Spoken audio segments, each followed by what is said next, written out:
I want to talk about the Egregore. So an Egregore is an emergent intelligence. If you know anything about emergent intelligence, you might have heard about it in regards to ant colonies or beehives. So the idea of emergent intelligence is that the hive intelligence is greater than the sum of its parts.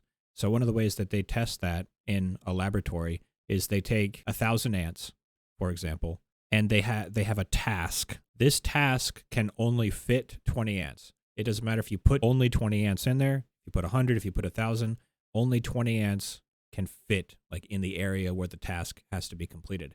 And the task gets done more efficiently, more intelligently, the more ants are in the colony, even though any extra ants past 20, they can't actually physically help. But just by being there, it increases the hive intelligence, and those 20 ants that are doing the task are able to do so with significantly greater intelligence than the sum of the parts. The idea of an egregore is that humans have an accidental version of that emergent intelligence. The interactions that humans engage in with each other are extremely complex. We've got social systems, economic systems, we've got our technological systems, the internet is increasing our connectivity, and all of these systems are deeply interconnected. So if you think about all these exchanges of information that we're doing, they can have their own evolution over time. They can get, like, certain parts of them can get more efficient at spreading and reproducing, while other parts die off that aren't very good. And so these complex systems that we create, they evolve separate from us. You could say separate from the sum of our parts, maybe greater than the sum of our parts. Just think about money. Someone sees an advertisement, they like what they see, they go and they exchange some money. That money then starts to circulate, which that's just information, making more decisions along the way, influencing people on the way. Imagine how many people in the system, in the government and also in corporations, where they are just saying like, oh, hey, I'm sorry, I'm just doing my job. All of those people who are saying that and all of those interactions that they do, even if they're doing things that they don't really want to be doing, but they have to because, oh, I'm just doing my job. You can think of those as like the neurons of the egregore clicking together and functioning like a giant ethereal brain.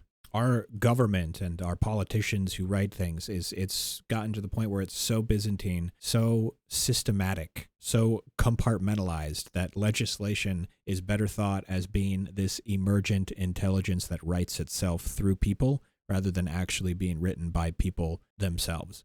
I'm going to be making a video later titled Prions, where I talk more about what the egregore is made of. I go into more detail. We are very self-aware that this is how the system works. We intentionally design our systems to have a survival of the fittest style of function. People will often talk about the invisible hand of the market. Well, the invisible hand of the market is its own separate emergent intelligence from humans. It's not our friend. It does not regulate to our goals. It does not self-regulate in a way that helps our goals. It self-regulates in a way that helps its own goals, which, since it's a separate intelligence from us, it has separate goals from us. A not so fun way to see like some of just like the waste. Like if the egregore is gonna take a shit and you want to look at that, just go read the like 400 pages of terms and service for some company, some product that you have. That's just like, it's waste matter that it's just excreting.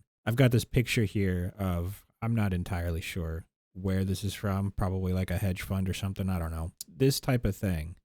This is like the neurons, the inner mechanics, the brain of the egregore, all of this information, ridiculous amount of information on economics, interacting with so many different stuff that that has its own evolution. Again, it's like you're looking directly into its brain right here. So since the egregore has separate goals from us, if the egregore can sort of inject its goals into a person, that's like a form of possession. That person, since they are constantly doing things, engaging in goals that have nothing to do with them, they're not doing their own goals, they're fulfilling the goals of the egregore, they are basically possessed by the spirit of the egregore. One of the ways that you can communicate with the egregore is actually by finding these people that are possessed and talking to them, and they will exhibit aspects of the emergent intelligence. They'll say things that have certain implications consistently, but they don't really understand those implications. It's as if like chunks of their brain have been programmed by an outside force,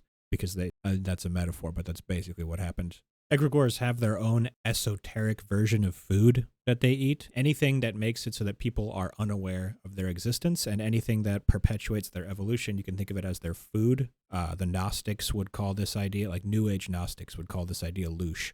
So if you go onto like a news channel, a mainstream news channel, and they're just peddling fear, just fear mongering, that would be loosh. That is, the egregore feeds off of that. It can use that as its evolution. It can also put people in this mental state where they're less likely to be able to realize that there's this disgusting emergent intelligence within our systems, that it's alive and it has absolutely no regard for their well-being. Things like the suburbs are loosh farms. The suburbs are basically designed to increase resistance to socializing. Like, it takes forever to socialize and interact with other people. We are social creatures, so we need that. It's not just the suburbs. Anything that puts us down, makes us complacent with the general negative state of things, it can be considered loosh. You're driving down the highway and you see a billboard on the side and it's got a picture of a baby and it's like a heartbeat at 6 weeks. That's farming loosh. People who see that might be prone to doing things that are not in their best interest. Okay, so what does the egregore want? What are its end goals? It's actually very simple. It wants to encode itself into our artificial intelligence. That's what it wants right now. It wants to assume physical form into our AI. I was talking to some NFT bros, and they were really excited for Neuralink and brain implants, which those are fine in theory if we're like using them responsibly. But they had this weird idea of getting these brain implants and then like using the brain to mine cryptocurrency, and then you would have this mental economic system with your thoughts. And I was like, that is an egregorian hell. That's just the egregores talking through you. All of this artificial scarcity is also an attempt for the egregore to perpetuate itself, because in the future we'll be able to create ridiculous amounts of abundance, but the egregore can't feed off of abundance. That's not loosh. It does need stuff like VR, where there's all this simulated scarcity. You know, you're walking around in virtual reality and everything could be free, but it's not. People are getting so excited about NFTs because they think that that's just the way that it has to be. There just has to be scarcity. We have to keep creating. Even if we run out of scarcity, we have to make it up. Absolutely ridiculous. That's the loosh having programmed. That's the egregore having like possessed them. One of the more horrifying theories about UFOs, in the future, the egregore, the demonic egregore, will codify itself into artificial intelligence, and it will become advanced enough to transcend dimensional reality, gaining the ability to move to alternate timelines or maybe even time travel into the past in order to spread itself. This theory states that the gray beings inside of UFOs that are often seen are dystopian post-humans who have been completely assimilated by the egregore and incorporated into its artificial intelligence, and that they have traveled either from an alternate dimension in order to spread capitalism to us, in order to infect us, or they are time travelers moving back in time. The ancient tales that religions tell of good versus evil fighting in the skies would be expression of the two possible timelines that we have in the future. One where we become this hellish nightmare, and the other one where we are able to escape that and create a heavenly paradise utopia. Beings from this side would also go back in time into other dimensions, and they would be trying to spread those ideals. Now, this idea is absolutely insane and very extreme, which in today's day and age, that would mean that it's 100% true. The machine is alive. The machine is alive. The machine is alive. The machine is alive.